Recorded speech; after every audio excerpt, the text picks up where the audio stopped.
ओम श्री परमात्मने नमः। छुरी को उपनिषद। यह उपनिषद कृष्ण यजुर्वेद से संबद्ध है। इसमें कुल 25 मंत्र है। यह उपनिषद तत्व ज्ञान के प्रति बंधक घटकों को काटने में छुरी चाकू श्रद्धि समर्थ है। योग के अष्टांगों यम नियम आसन प्राणायाम प्रत्याहार धारणा ध्यान और समाधि में से धारणा की सिद्धि और उसके प्रतिफल की यहाँ विशेष रूप से चर्चा है। इस उपनिषद में कहा गया है कि सर्वप्रथम योग साधना के लिए दृढ़ आसन पर बैठकर प्राणायाम की विशेष क्रियाओं का अभ्यास करते हुए शरीर के सभी मर्म स्थानों में प्राण का संचार उसी प्रकार करे जिस प्रकार मकड़ी अपने द्वारा निर्मित अति सूक्ष्म तंतुओं पर गतिशील रहते हैं। तत्पश्चात क्रमशः नीचे से ऊपर की ओर बढ़ते हुए हृदय कमल स्थित सुषुम्ना नाड़ी से प्राण तत्व का संचार करते हुए तथा अन्य 72,000 नाड़ियों का छेदन करते हुए उस परब्रह्म स्थान तक पहुंचा जा सकता है, जहां पहुंचने पर जीव हम समस्त बंधनों को काट डालने में समर्थ हो जाता है।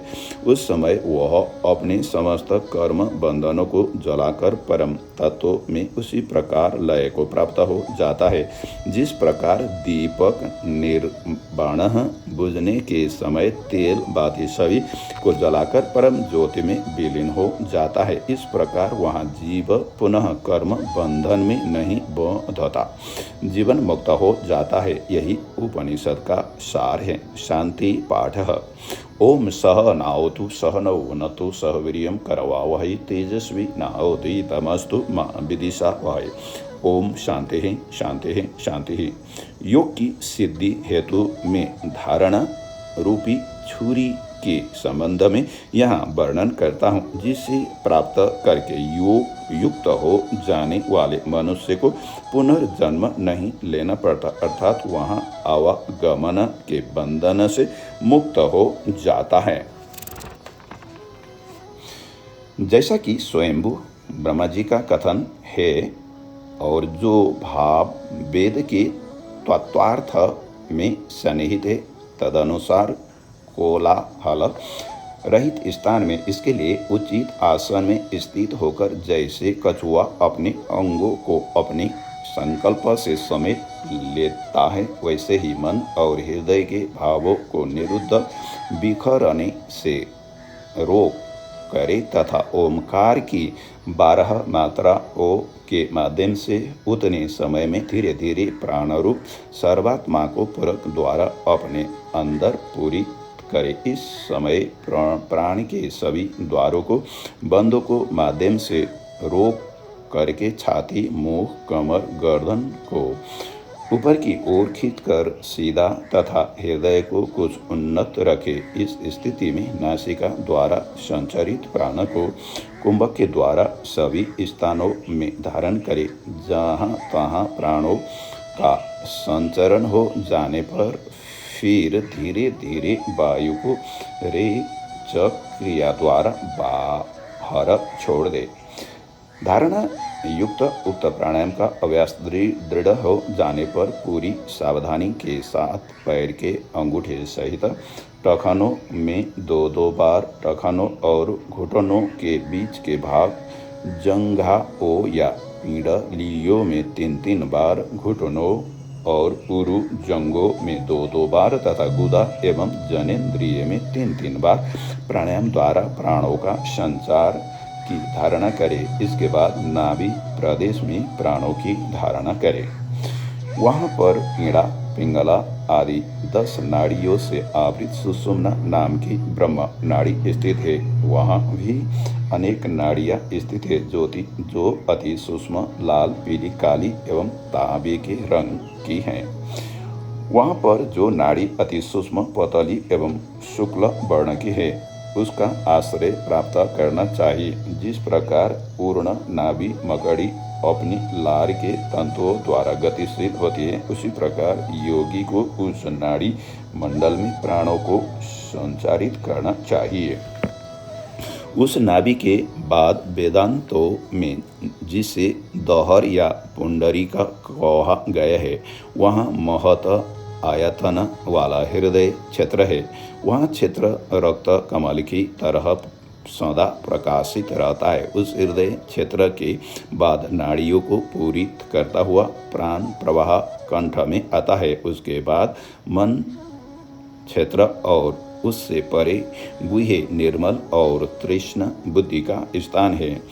इस प्रकार पैर के ऊपर जो मर्म स्थान है उनके नाम रूप का चिंतन करें। नित्य योग अभ्यास का आश्रय लेकर तृष्ण मन के द्वारा जंगा ओ से लगा हुआ जो इंद्र वज्र नामक क्षेत्र है उसका छेदन करे। वह उरुओं के बीच मर्म स्थानों का विमोचन करने वाला प्राणों को ध्यान बल और धारणा के योग से स्थापित करके योगाभ्यास द्वारा मन की तृष्ण धारणा से निशंक होकर मूलाधार से हृदय पर्यंत चारों मर्म स्थलों का छेदन भेदन करे।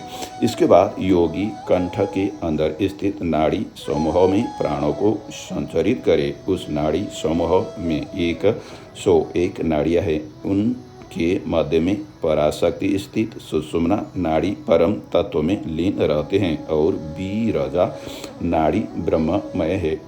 ईड़ा का निवास बाईं ओर और पिंगला दाहिनी ओर स्थित है। इन ईड़ा एवं पिंगला दोनों नाड़ियों के मध्य में जो श्रेष्ठ स्थान है उसे जो जानता है वह वेद अर्थात शाश्वत ज्ञान को जानने में समर्थ होता है। सभी सूक्ष्म नाड़ियों को संख्या 72,000 बताई गई है जिन्हें तय तिल कहा गए हैं। ध्यान योग के द्वारा समस्त नाड़ियों का छेदन किया जा सकता है किंतु एक सुषुम्ना ही ऐसी है जिसका की छेदन नहीं किया जाता।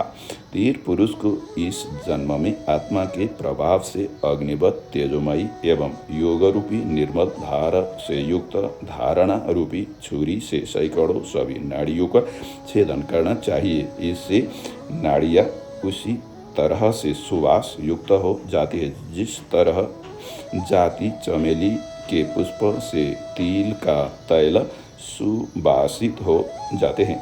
इस प्रकार योगी को चाहिए कि वहाँ शुभाशुभ भावों से युक्त विभिन्न नाड़ियों को समझे। उनसे परे सुषुम्ना नाड़ी में धारण स्थिर करने से योगी पुनर्जन्म से रहित होकर शाश्वत परम ब्रह्म को प्राप्त कर लेता है। जो व्यक्ति ने तप के द्वारा अपने चित्त को जीत लिया है वहाँ व्यक्ति शब्द रहित एकांत निर्जन स्थान में स्थित होकर निसंग तत्वों के योग का अभ्यास करे तथा शनै शनै निरपेक्ष हो जाए। जिस प्रकार बंधन जाल को काटकर हंस निशंक होकर आकाश में गमन कर जाता है उसी प्रकार योगी मनुष्य इस योग के अभ्यास द्वारा सभी बंधनों को कट जाने के पश्चात बंधन मुक्त होकर संसार सागर से सदा के लिए पार हो जाता है। जिस प्रकार निर्वाण काल में बुझने के समय दीप ज्योति दीपक की तेल बाती सभी को जलाकर स्वयं परम प्रकाश में लीन हो जाता है वैसे योगी मनुष्य अपने सभी कर्मों को योगाग्नि से भस्म करके अविनाशी परमात्मा तत्व में लीन हो जाता है। वैराग्य रूपी पत्थर पर ओमकार युक्त प्राणायाम से घिसकर तृष्ण की गई धारणा रूपी छुरी से संसार के विषयादि सूत्रों के कटने वाले योगी को सांसारिक बंधन नहीं बांध नहीं पाते। जब वहाँ योगी मनुष्य कामनाओं से छूट जाता है तथा ऐसानाओं से रहित हो जाता है तभी वहाँ अमृत को प्राप्त कर लेता है और पुनः बंधनों में नहीं बढ़ता। छुरी को उपनिषद का यही रहस्य है। ओम सहनावतु सहनौ भुनक्तु सह वीर्यं करवावहै तेजस्वी नावधीतमस्तु मा विद्विषावहै। ओम शांति शांति शांति।